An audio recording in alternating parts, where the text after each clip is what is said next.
Welcome to Spiritual Foundations for Life.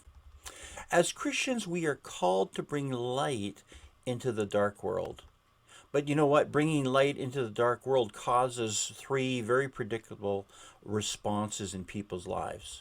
First, some will run from the light because their deeds are evil, their actions are evil.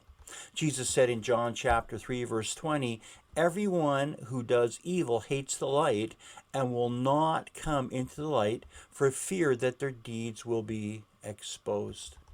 Those who live in sin feel convicted around Christians, so they stay away from churches that preach the truth. Second, some will embrace the light as a liberating friend and gladly come to Jesus. But third, some will respond by trying to discredit the light source.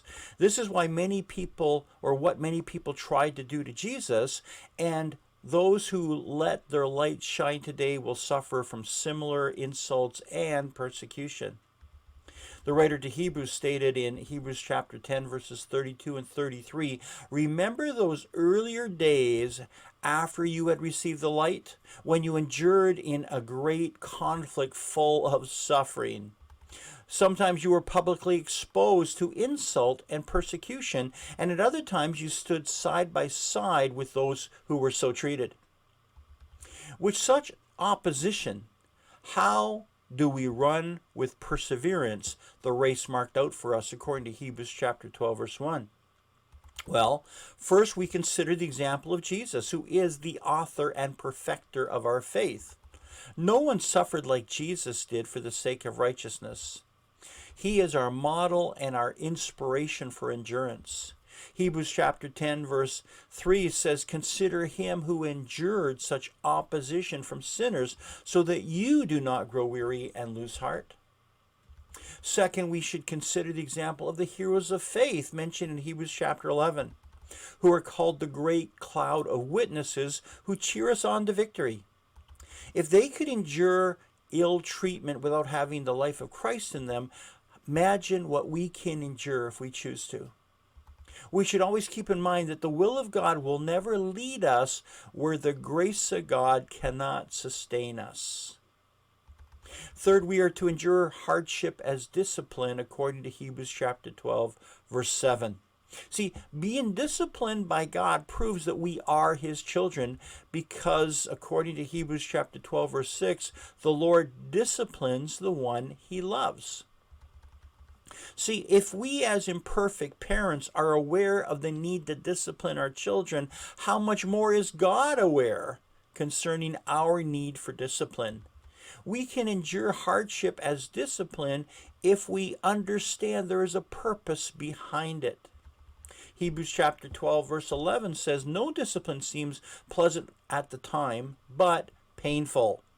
Later on, however, it produces a harvest of righteousness and peace for those who have been trained by it." You know, those who prosper in life know that that endurance is the key to success. Someone has said that success is 10% inspiration and 90% perspiration. Those who earn graduate degrees are usually no more intelligent than those who quit before they finish their program. Why do they graduate? Because they haven't endured the process. As some have said, no pain, no gain. And this is true not just of the athlete, but also for those who have overcome the challenges in order to be all that Christ has created us to be.